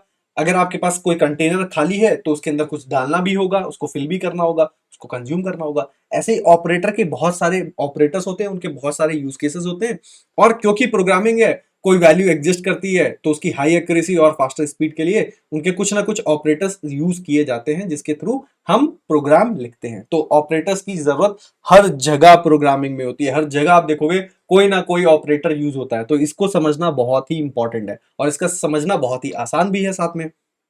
तो चलिए इसी के साथ हम समझते हैं कि ऑपरेटर और ऑपरेंड का रिलेशनशिप क्या है। ऑपरेटर ऑपरेंड का रिलेशनशिप जय वीरू वाला है कि आपका ये जो ऑपरेटर है और उसके दो ऑपरेंड है, आपके 5 और 3 एक ऑपरेंड है और ये प्लस जो है वो एक आपका ऑपरेटर है। तो ऑपरेटर का काम क्या है, जो आपके ऑपरेंड है उनके ऊपर कुछ ना कुछ एक्टिविटी करना। तो आपका 3 + 5 के ऊपर उसे ऐड करने की एक्टिविटी आपका एक ऑपरेटर कर रहा है। तो ऐड इज अ ऑपरेटर जिसका काम है दो ऑपरेंड को मिलाना, जोड़ना, और ये जोड़ के आपको 8 बना देता है। तो आपका ऑपरेंड ये है और ऑपरेटर आपका प्लस है जिसका काम इन दोनों को जोड़ना है। तो इसी तरीके से हम और चीजें देखते हैं जावास्क्रिप्ट में कौन कौन से टाइप के ऑपरेटर्स एग्जिस्ट करते हैं। तो जावास्क्रिप्ट में आपके पास अरिथमेटिक ऑपरेटर एग्जिस्ट करता है, आपके पास असाइनमेंट ऑपरेटर एग्जिस्ट करता है, आपके पास कंपैरिजन करने के लिए ऑपरेटर्स हैं, लॉजिकल ऑपरेटर्स हैं और बिटवाइज ऑपरेटर्स हैं। तो अलग अलग टाइप के ऑपरेटर्स हैं, इन सबको समझेंगे, इन सबके प्रैक्टिकल यूज केसेस देखेंगे, जाएंगे वेबसाइट्स में ढूंढेंगे कहां पे कौन सा ऑपरेटर यूज किया हुआ है और उसके साथ कुछ ना कुछ ऑपरेट करने की कोशिश करेंगे। तो चलिए सबसे पहला ऑपरेटर हम देखते हैं कि यहां पे हमारे पास जो ऑपरेटर है वो है हमारा ऑपरेटर जिसका नाम है असाइनमेंट ऑपरेटर। तो असाइनमेंट ऑपरेटर अभी तक आपने कहीं देखा? याद कीजिए, कहीं आपने कोई असाइनमेंट ऑपरेटर देखा हो? असाइनमेंट ऑपरेटर हमने मल्टीपल जगह पे देखा हुआ है। सबसे पहला असाइनमेंट ऑपरेटर की अगर बात करें तो हमने जब पीडब्ल्यू स्किल असाइन किया था, कोई भी असाइनमेंट हम करते हैं तो वो असाइनमेंट ऑपरेटर के थ्रू किए जाते हैं। तो चलिए अब यहाँ पे एग्जाम्पल में अगर हमें देखना है तो फटाफट देख लेते हैं। अगर मुझे एक नाम है माई नेम, तो इस नाम को मैं क्या कर रहा हूं, एक असाइनमेंट ऑपरेटर में डाल रहा हूं। ठीक है, ये एक असाइनमेंट ऑपरेटर है, सिंगल इक्वालिटी का काम होता है इसका वैल्यूज को असाइन करना। सिमिलरली अगर दूसरा देखें प्लस इक्वालिटी, ये क्या काम का ऑपरेटर है? इसका काम कुछ है, चलिए उसका भी यूज केस देख लेते हैं। कंसिडर करते हैं कि अगर आपके पास कुछ एक कंटेनर है, एक कंटेनर है या एक कार्ट है, कार्ट की वैल्यू ऑलरेडी कुछ है, कार्ट की वैल्यू है 100 रुपीज, आपने कार्ट में ऑलरेडी या 237 ऑलरेडी आपने डाल रखा है, आपने कार्ट में 237 रुपीज डाल रखे हैं जो कि यहाँ पे आप कार्ट में देखते हैं। तो अब मैंने क्या किया, कार्ट में एक आइटम और डाल दिया, वो आइटम मैंने से सपोज कितने का 141 रुपीज का एक आइटम और ऐड कर दिया। तो अब मेरी कार्ट की वैल्यू क्या हो जाएगी? तो इसको मैं ऐसे लिख सकता हूं कि कार्ट की वैल्यू जो ऑलरेडी थी उसमें मैंने एक और आइटम ऐड कर रहा हूं जो कि आपका आइटम है 141 रुपीज का। तो अगर मैं इसको ऐड करता हूं तो इस आउट ऑफ स्टॉक है, चलो ये वाला ऐड कर देते हैं, 239 वाला ऐड करते हैं। अगर 239 वाला ऐड किया तो इसकी वैल्यू 474 हो गई। अगर मैंने 239 वाला एक आइटम और ऐड किया तो इसकी वैल्यू, कार्ट की वैल्यू 476 बेसिकली हो जाती है, 237 जो भी है। ठीक है, तो बेसिकली इसकी वैल्यू हमारी यहाँ पे अपडेट हो गई है। इस केस में एक चीज और समझने की कोशिश करेंगे। एक तो हो गया कि हम इस स्टेटमेंट को ऐसे लिख सकते हैं, एक इसका बेटर वे था। वो बेटर वे क्या है कि हम यही काम, अगर मैं एक नया वेरिएबल ले लेता हूं जिसका नाम है कार्ट वैल्यू 2, अगर सेम काम मेरे को एक लाइन में कराना था और आसान तरीके से कराना था तो उसके लिए मैं cart value plus is equal to 239 भी लिख सकता था, जिसमें ये और ये दोनों एक ही काम कर रहे हैं। ये एक शॉर्ट हैंड है जिसका मतलब है कि जो भी आपकी कार्ट वैल्यू 2 थी उसमें आप 239 रुपीज और ऐड कर दो। तो अगर आप यहां पे देखोगे तो कार्ट वैल्यू 2 की वैल्यू 476 हो गई है। तो इसको हम एग्जिस्टिंग डेटा में कंटेनर में कोई और वैल्यू ऐड करने के लिए यूज करते हैं। सिमिलरली अगर आप देखोगे तो ये आपके पास माइनस वाला ऑपरेटर है। तो माइनस ऑपरेटर बेसिकली क्या करता है, अगर सेम चीज में अगर मुझे कोई चीज रिड्यूस करनी होती, अगर मुझे यहां पे 20 रुपीज या 30 रुपीज कुछ रिड्यूस करना होता सेम में, तो अगर 239 में अगर मैं रिड्यूस करूंगा 20 रुपीज तो क्या हो जाएगा, अच्छा मैंने ऐड कर दिया है विच इज माई बैड, जिसको मुझे रिड्यूस करना है। तो रिड्यूस करने के लिए मैं माइनस करने वाला हूं। तो अब ये 237 से 217 रुपीज हो गया। तो ये शॉर्ट हैंड है। इसको ऐसे भी लिखा जा सकता था कि अगर ये cart value is equal to cart value -20, हम इसको ये लिख सकते थे, पर इसी का शॉर्ट हैंड बेसिकली ये होता है। अब सिमिलरली ये मल्टीप्लाई क्या होता है, मल्टीप्लाई होता है सेम वैल्यू को डबल करना। अगर मेरे पास कार्ट में एक आइटम है 237 रुपीज का, अगर मेरे को एक और आइटम सेम अमाउंट का ऐड करना है विच इज कार्ट वैल्यू 5 से सपोज, तो मैं इसको कैसे लिख सकता हूं, कार्ट वैल्यू में जो भी आइटम है उसको डबल कर दो सिंपली, तो आपका वैल्यू जो है वो जस्ट डबल हो जाएगी। तो आप ये मल्टीप्लीकेशन वाला यूज कर सकते हैं, डिवीजन वाला भी यूज कर सकते हैं। मुझे इसी की वैल्यू उसकी हाफ करनी थी तो मैं डिवाइड कर दूंगा। वेरिएबल अलग ले रहा हूं क्योंकि मैं अलग अलग कंटेनर में रखना चाहता हूं आपके एग्जांपल दिखाने के लिए। तो इसकी वैल्यू हाफ हो गई, आप डिवाइड कर सकते हैं। मॉडुलस का बहुत ही इंटरेस्टिंग एग्जांपल होता है, यूज केस होता है जिसमें आप ये देखना चाहते हो कि आपके पास एक नंबर है, से सपोज आपके पास एक नंबर है 30, तो क्या ये इवन है या ऑड है, आप मॉडुलस के थ्रू निकाल सकते हो। तो अगर इसका मॉडुलस मतलब रिमाइंडर अगर 0 है तो इसका मतलब ये एक इवन नंबर है। अगर यही मैं 31 लेता तो इसका इसके जो वैल्यू है ये एक क्या ऑड नंबर है। अब मॉडुलस के साथ इक्वालिटी लगा दी गई है, इसका मतलब है कि मैं इस चीज को असाइन भी कर सकता हूं। तो अगर मैंने एक नंबर है उसकी वैल्यू 2 दी गई है, तो अब मैं क्या कह रहा हूं, n modulus is equal to 2। तो अब इसका मतलब है इसकी जो भी आउटकम आएगा, मतलब n को 2 मॉडुलस 2 करने पे जो भी वैल्यू आएगी वो अब n की वैल्यू हो जाएगी, जो कि 0 हो गई इस केस में। सिमिलरली आपके पास मल्टीप्लाई मल्टीप्लाई है, तो ये जो स्टार स्टार बेसिकली है, ये एक्सपोनेंशियल के लिए काम आता है। एक्सपोनेंशियल का क्या मतलब हो गया, अगर मेरे पास कोई आइटम था, वैर एक मेरे पास कंटेनर बना लिया, उसकी वैल्यू है 2। अब मुझे अपने जो कंटेनर है इसकी वैल्यू जो है वो 3 कितना होता है, 8 होता है ना, 2 × 2 × 2 8। अगर वो करनी है तो बेसिकली मैं डबल स्टार और इक्वलिटी दे सकता हूं, इसका मतलब होता है एक्सपोनेंशियल फॉर्म। तो एक्सपोनेंशियल फॉर्म में किसी भी चीज को ग्रो करने के लिए हम ये ऑपरेटर यूज करते हैं। तो हमने क्या क्या यूज केस देखे, हमने असाइनमेंट के लिए देखे, प्लस इक्वल टू देखा, माइनस इक्वल टू देखा, मल्टीप्लीकेशन के साथ, डिवीजन के साथ, मॉडुलस के साथ और एक्सपोनेंशियल के साथ हमने ये यूज केस देखे। चलिए असाइनमेंट ऑपरेटर तो ठीक है, अब हम बात करते हैं अरिथमेटिक ऑपरेटर, जो कि हम बचपन से सीखते आए हैं, बचपन से करते हैं, और अभी हमने वही सारे यूज केसेस देखे हैं। आपने अरिथमेटिक ऑपरेटर कैसे यूज करते हो, बेसिकली ये होता है 1 + 2 3, 2 - 1 1, राइट। मल्टीप्लाई करना है तो 2 × 2 4, डिवाइड करना है 4 डिवाइडेड बाई 2 2, अगर मॉडुलस निकालना है 4 मॉडुलस 2, तो बेसिकली क्या होता है 0। सिमिलरली एक्सपोनेंशियल जो अभी हमने देखा 2⁻³ आपका क्या होता है, आपका 8 होता है। सिमिलरली ये प्लस प्लस ऑपरेटर और माइनस माइनस ऑपरेटर थोड़े से इंटरेस्टिंग होते हैं, इन्हें देख लेते हैं। इनका मतलब क्या होता है, प्लस प्लस ऑपरेटर और माइनस माइनस ऑपरेटर को देखते हैं कि एक मेरे पास वेरिएबल है c, इसमें वैल्यू है मेरी 1। अब अगर मेरे को इस वैल्यू को c को 1 नंबर से इंक्रीज करना है, तो मेरे पास क्या क्या तरीके हैं कि मैं इस c को इंक्रीज कर सकता हूं। तो पहला तो एक तरीका हो गया c = c + 1, ठीक है। दूसरा तरीका हो गया मैं c + इज इक्वल टू 1, जो अभी हमने एक अरिथमेटिक ऑपरेटर के साथ में देखा था कि हम क्या कर सकते हैं। अब ये तो ठीक है, ये दो तरीके हैं। एक और तरीका होता है जिससे अगर आपको एक वैल्यू बढ़ानी होती है, एक नंबर से वैल्यू बढ़ानी होती है, तो उसके लिए एक और शॉर्ट हैंड यूज कर सकते हो, विच इज C++। तो आपको अगर एक वैल्यू को एक नंबर से बढ़ाना है तो उसके लिए आप C++ यूज करोगे। तो अब नेक्स्ट टाइम अगर इसकी वैल्यू देखोगे तो इसकी वैल्यू 2 हो गई, फर्स्ट टाइम इसकी वैल्यू 2 नहीं हुई थी, नेक्स्ट टाइम 2 हो गई, ये क्या हुआ। तो चलिए एक छोटा सा कॉन्सेप्ट आपको बता देता हूं जो कि इंटरेस्टिंग है, जिसको आप और डिटेल में जानने की कोशिश कीजिएगा, पर थोड़ा सा टच दे देते हैं उसका। तो सबसे पहली चीज होती है उसमें, उसको बोलते हैं कुछ, एक चीज होती है पोस्ट और एक ऐसी चीज होती है प्री। तो इसका मतलब है कि मैं ++C लिख सकता था और मैं C++ लिख सकता था। अब दोनों में डिफरेंस क्या होता है इसको समझते हैं। यह होता है प्री इंक्रीमेंट ऑपरेटर, ये होता है पोस्ट इंक्रीमेंट ऑपरेटर। नाम ही बता रहा है, प्री का मतलब है कि जब तक मैं वैल्यू तक पहुंचूंगा मैं इसकी वैल्यू बढ़ा चुका हूंगा। पोस्ट का मतलब है जब मैं वैल्यू तो सी की वही रहेगी, पर उसके बाद मुझे पता लगेगा ओ इसको बढ़ाना था, तो मतलब इसके बाद जो भी कंज्यूम करेगा सी को उसकी वैल्यू चेंज हो जाएगी। तो चलो एक एग्जांपल छोटा सा देख लेते हैं और समझने की कोशिश करते हैं। अभी सी की वैल्यू कितनी है 2। अब इस मोमेंट पे अगर मैं प्रिंट करूं तो इसकी वैल्यू क्या हो गई, इंक्रीज कर गई, क्योंकि प्लस प्लस है, सी तक पहुंचने से पहले इसकी वैल्यू इंक्रीज कर गई है, तो वो 2 से 3 हो गई। पर अब अगर मैं इसको दोबारा से सी प्लस प्लस करता हूं तो इंक्रीज तो होगी, पर क्या इसी मोमेंट पे होगी या इसके बाद कभी कोई यूज करेगा तब होगी। तो देख लेते हैं, एग्जीक्यूट करते हैं, तो इसकी वैल्यू 3 है अभी भी। ये कैसे, क्योंकि ये पोस्ट इंक्रीमेंट ऑपरेटर है।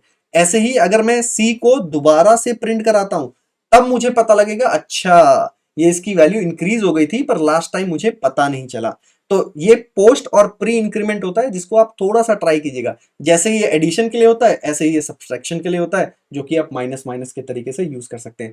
ट्राई कीजिएगा और मुझे कमेंट में बताइएगा कि आपको इसमें क्या इंटरेस्टिंग समझ में आया और कौन सा ऑपरेटर आप कब यूज करने वाले हैं। चलिए आप कमेंट में बताइएगा, ठीक है। इसके साथ हमने अरिथमेटिक ऑपरेटर में एक इंटरेस्टिंग चीज और बता देता हूं जिसमें आपको मजा आएगा जावास्क्रिप्ट में क्या हो रहा है।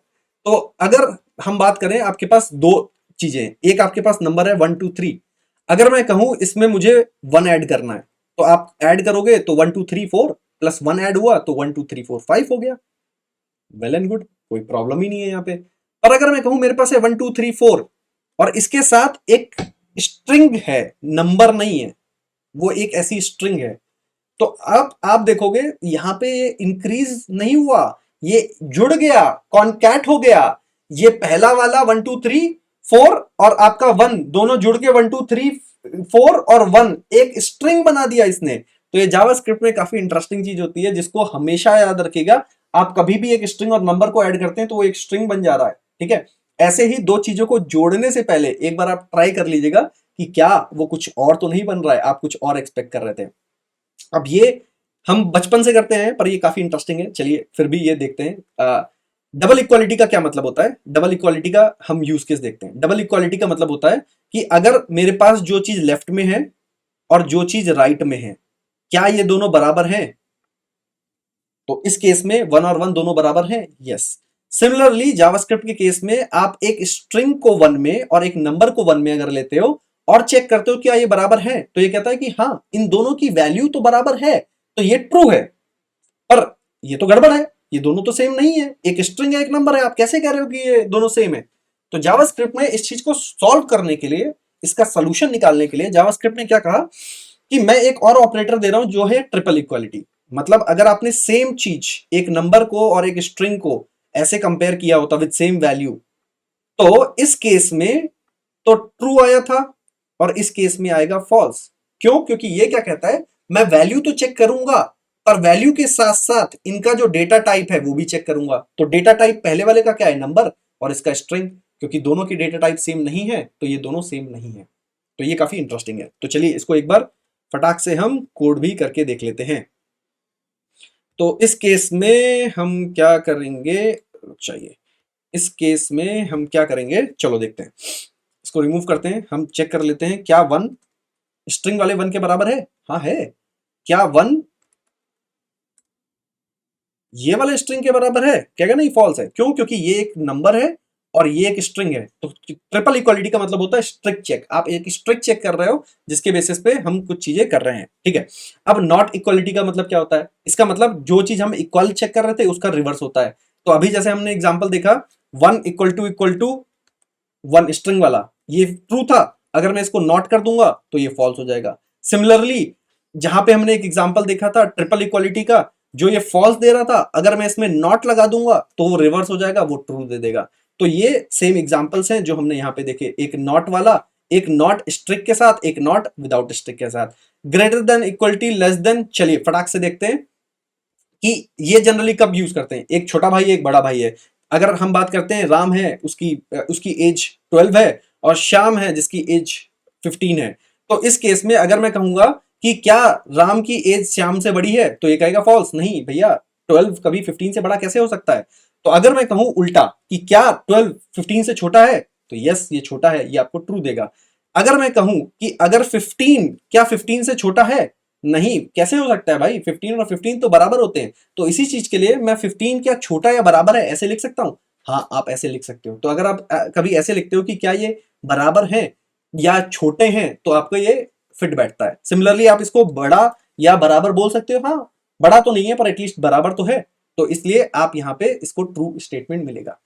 तो चलिए ये चीजें तो हम बचपन से सीखते आए हैं। बचपन से हमने ये चीज इंटरेस्टिंग है, ये बचपन से आपने नहीं देखी है ना, ये बचपन से, पर आपने greater than equal to, less than equal to, ये सारे यूज केस तो हमने बचपन से जो मैथ्स पढ़ी है, बचपन से ये सारी चीजें हम कंपैरिजन करते आए हैं।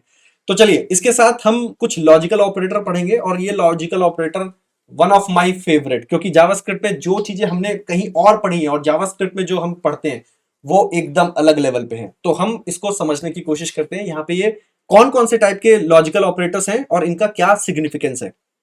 पहला होता है एंड ऑपरेटर, जिसको रिप्रेजेंट करते हैं डबल एंड से। दूसरा होता है और ऑपरेटर, जिसको रिप्रेजेंट करते हैं डबल पाइप से।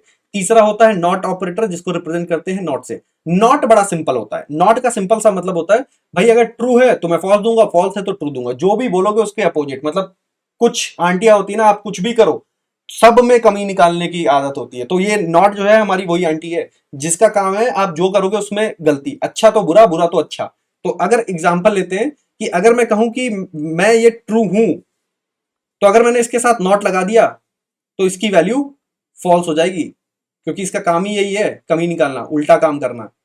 अगर ये फॉल्स था और इसमें मैंने नॉट लगा दिया तो इसका काम क्या होगा, रिवर्स, उल्टा कर देना, ये ट्रू हो जाएगा। अब इससे पहले कि हम और आगे डाइव करें, एक चीज मैं जावास्क्रिप्ट में और चीजें समझा देता हूं जो कि बहुत ही इंपॉर्टेंट है, बहुत ही फंडामेंटल है। जावास्क्रिप्ट में एक कॉन्सेप्ट होता है जिसको बोलते हैं ट्रूथी वैल्यू और नली वैल्यू। ट्रूथी वैल्यू का फॉल्सी वैल्यू क्या होती है? जो आपके फॉल्स हो गया या नल हो गया या अनडिफाइंड हो गया या जीरो हो गया या एम्प्टी स्ट्रिंग हो गई, ठीक है, ये जितनी भी वैल्यूज हैं ये सब की सब फॉल्स वैल्यूज होती हैं, ये सब की सब फॉल्स वैल्यूज होती हैं। इसका मतलब क्या है? अगर मैं इन्हें चेक करूंगा कि ये सही है या गलत है, तो जैसे कि एक छोटा सा एग्जांपल आपको बता देता हूं। अगर तरीका होता है कि चेक करने का कि इसका बूलियन वैल्यू क्या है, तो अगर मैं फॉल्स का बूलियन वैल्यू देखता हूं, सिमिलरली मैं बूलियन वैल्यू देखता हूं अलग सबका, मैं नल का बूलियन वैल्यू देखता हूं, मैं अनडिफाइंड का बूलियन वैल्यू देखता हूं, बूलियन, और सिमिलरली जीरो का भी देखते हैं और बूलियन ऑफ जीरो और एम्प्टी स्ट्रिंग का भी देखते हैं, सबका देख लेते हैं। अब देख ही रहे हैं तो भेदभाव क्या करना, हम इसको भी देख लेते हैं। तो चलिए देखते हैं, सबके सब फॉल्स हैं, ये भी फॉल्सी वैल्यू, ये भी फॉल्सी वैल्यू, ये भी फॉल्सी वैल्यू, ये सारे के सारे फॉल्सी वैल्यूज हैं।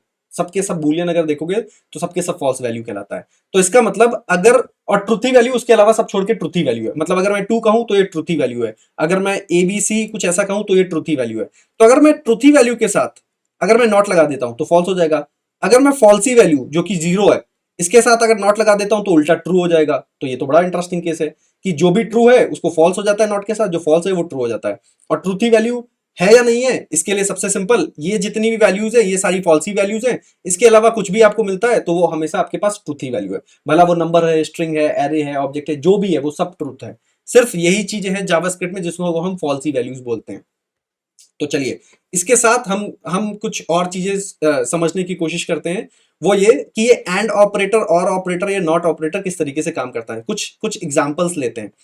एंड ऑपरेटर बड़ा इंटरेस्टिंग होता है। एंड बचपन से जो हम समझते आए हैं, पढ़ते आए हैं, वो कैसा क्या समझते आए हैं। हमने एंड पढ़ा था कि अगर कोई वैल्यू ट्रू है और दूसरी वैल्यू, अगर कोई वैल्यू ट्रू है और दूसरी वैल्यू भी ट्रू है, अगर मैं इसका एंड लेता हूं तो ही ये ट्रू हो सकता है। इनमें से कोई भी एक वैल्यू फॉल्स होगी तो ये कभी ट्रू नहीं होगा, वो हमेशा फॉल्स होगा। तो एंड का मतलब होता है दोनों ट्रू होने चाहिए फाइनल वैल्यू आउटपुट ट्रू के लिए। अगर एक भी फॉल्स है तो वो फॉल्स हो जाएगा। और के केस में क्या होता है, वो कहता है कि कोई एक भी वैल्यू अगर ट्रू है, अगर कोई एक भी वैल्यू अगर वो ट्रू है तो इसका फाइनल आउटकम क्या आएगा, वो ट्रू आएगा। जब तक दोनों वैल्यू फॉल्स नहीं होती तब तक फॉल्स फॉल्स नहीं होता, और में फॉल्स नहीं आता। तो एक भी वैल्यू अगर ट्रू हो गई तो आपके और के केस में वो ट्रू हो जाएगा। एंड के केस में एक भी वैल्यू फॉल्स हो गई तो वो फॉल्स हो जाएगा। आपको दोनों ट्रू वैल्यू चाहिए ट्रू लाने के लिए। ये देखने में तो अच्छा लग रहा है, सुनने में अच्छा लग रहा है, पर क्या जावास्क्रिप्ट में एग्जैक्टली ऐसा होता है? चलिए ट्राई करके देख लेते हैं जावास्क्रिप्ट में होता है या नहीं होता है या क्या होता है। तो पहला एग्जांपल लेते हैं। अगर हम कह रहे हैं कि हमारे पास ट्रू है और एंड दूसरा भी ट्रू है तो इसका आउटपुट ट्रू है। अगर मेरे पास ट्रू है और एक भी फॉल्स है उसमें से तो इसका वैल्यू फॉल्स है। अब सिमिलरली हम बात करते हैं, इस केस को थोड़ा सा एक्सटेंड करते हैं। अगर मैं बात करूं कि पहली वैल्यू ट्रू है और दूसरी वैल्यू चिराग है, तो आइडियली ये ट्रू आना चाहिए क्योंकि ये तो ट्रू वैल्यू है, ये फॉल्स वैल्यू, ये भी ट्रू वैल्यू है, पर इसका आउटपुट ट्रू है। ये क्या हुआ? ये तो कुछ गड़बड़ है। ये ट्रू और फॉल्स में ये चिराग कहां से आ गया, है ना? ये तो कुछ अलग ही लग रहा है जावास्क्रिप्ट में। तो चलिए और वेरिएशन देखते हैं। अगर मैंने कहा कि ये यहां पे चिराग है और यहां पे गोयल है, तो क्या आएगा? गोयल आ गया। ये क्या हो रहा है? ये ट्रू फॉल्स की जगह ये नंबर, ये नाम कहां से देने लगे? चलो और देख लेते हैं। अगर मेरे पास 3 है और एंड 4 है तो ये 4 आ गया। तो अब इसमें हो क्या रहा है इसको समझते हैं। ये बहुत ही इंपॉर्टेंट कॉन्सेप्ट है जावास्क्रिप्ट में एंड का। एंड के केस में क्या होता है, एंड को समझते हैं दादाजी की तरह। दादाजी कैसे होते हैं? Generally strict. उन्हें क्या चाहिए कि जितने भी रूल्स हैं, जितने भी लोग हैं घर में, वो सारे के सारे एक एक एक स्टैंडर्ड को, एक सेट ऑफ रूल्स को, गाइडलाइंस को फॉलो करेंगे। अगर जो गाइडलाइन को फॉलो नहीं करेगा वहीं से दादाजी चिल्लाते आएंगे और कहेंगे कि भैया ये ढंग से काम नहीं कर रहा है। तो इस केस में क्या है, आप आगे बढ़े, देखा ये ट्रू है तो आप और आगे बढ़े। जब तक आगे बढ़ोगे, जब तक आपको एक भी वैल्यू फॉल्स ही नहीं मिलेगी। एक बार किसी में कमी निकल आई, एक बार कोई फॉल्स निकल आया, दादाजी उसी को उठाएंगे और वापस चल देंगे और गुस्से में कहेंगे कि ये गड़बड़ है। नहीं तो एंड तक जाएंगे, जो भी फाइनल बंदा है जो मिला वो वैल्यू उसकी हो जाएगी। तो इस केस में क्या है, आपके पास आगे बढ़े, ये ट्रू था, आगे बढ़े ये भी ट्रू है, तो लास्ट वैल्यू ये है, तो दादाजी यहां से रिटर्न कर जाएंगे चिराग बोल के। इस केस में देखते हैं, ट्रू है, बढ़िया, आगे बढ़ो। फॉल्स है तो ये फॉल्स है, दादाजी यहीं से चिल्लाएंगे और वापस आ जाएंगे। तो चलो एक और यूज केस लेते हैं। अगर मेरे पास फॉल्स होता या एम्प्टी स्ट्रिंग, जो कि ये भी फॉल्स होती है ना, और मेरे पास यहां पे चिराग होता, तो इस केस में क्या होगा, दादाजी आए, देखा, अरे ये तो फॉल्स ही वैल्यू है, ये तो एम्प्टी स्ट्रिंग है, फॉल्स वैल्यू है, ये दादाजी यहीं से चिल्लाएंगे और वापस आ जाएंगे, कहेंगे अरे ये तो सही नहीं है, वैलिड नहीं है। तो अगर आप देखोगे तो एम्प्टी स्ट्रिंग यहाँ पे आ गया। और के केस में क्या होता है, थोड़ा सा इंटरेस्टिंग होता है। और के केस में वो दादाजी नहीं है, और के केस में दादी जी है। तो और के केस में जो हमारे एग्जांपल्स हैं, अगर मैंने देखा ट्रू और चिराग, तो इस केस में इसका आउटपुट ट्रू है। इस केस में हो क्या रहा है इसको समझते हैं। ट्रू और जो है वो दादी जी की तरह है, जिसका जिनका मतलब है अगर वो आगे बढ़ी और उन्हें जो पहली वैल्यू ट्रूथी मिल गई, जो पहली वैल्यू ट्रू मिल गई, जिसकी वैल्यू ट्रूथी होती है, वो वहीं से वापस आ जाएंगी और उनके कहेंगी अरे बहुत अच्छा बच्चा है, बहुत अच्छा बच्चा है ना। तो वो पहली वैल्यू ढूंढेंगी और वहीं से वापस आ जाएंगी। तो इसका मतलब अगर मैं लिखूं कुछ फॉल्स, अगर मैं लिखूं एम्प्टी, अगर मैं लिखूं जीरो, अगर मैं लिखूं चिराग, और अगर मैं लिखूं यहां पे अनडिफाइंड, तो दादी जी क्या करने वाली हैं, चलेंगी यहां से, फॉल्स वैल्यू अरे कोई बात नहीं बच्चा है, एम्प्टी वैल्यू कोई बात नहीं बच्चा है, जीरो वैल्यू कोई बात नहीं बच्चा है, फाइनली देखा चिराग वो एम्प्टी स्ट्रिंग नहीं, वो एम्प्टी नहीं है, फॉल्स ही नहीं है, तो वापस आके दादी जी ने कहा अरे चिराग बहुत बढ़िया, ये फॉल्सी वैल्यू नहीं है, ये ट्रूथी वैल्यू है, और वेल एंड गुड, आपने बहुत अच्छा काम किया है। तो ठीक है, तो ये चीज हमें यहां से मिलती है। तो हमने लॉजिकल ऑपरेटर देखा जो कि बहुत ही इंपॉर्टेंट है। ऐसे ही बिटवाइज ऑपरेटर होता है। बिटवाइज ऑपरेटर के केस में क्या होता है, इसको थोड़ा सा हम समझ लेते हैं। बिटवाइज ऑपरेटर कैसे काम कर, बिटवाइज ऑपरेटर क्यों ही चाहिए होता है हमें। बिटवाइज ऑपरेटर अगर आप देखोगे तो जितनी भी मशीन्स हैं जो अंदर इंटरनल ऑपरेशंस होते हैं मशीन्स के, वो बिटवाइज ऑपरेटर के ऊपर होते हैं। वो क्यों होते हैं, क्योंकि वो ज्यादा ऑप्टिमाइज और बेटर तरीके से उनका कंजम्पशन कर सकते हैं, एग्जीक्यूट कर सकते हैं, इसलिए उन्हें बिटवाइज ऑपरेटर के बेसिस पे किया जाता है। तो अब जैसे कि हम एक एग्जांपल लेते हैं बिटवाइज का ऑपरेटर का, एक एग्जांपल लेंगे जिसमें हम दो नंबर को कंपेयर करने की कोशिश करेंगे या एंड निकालने की कोशिश करते हैं। तो चलो पहले एंड निकालते हैं।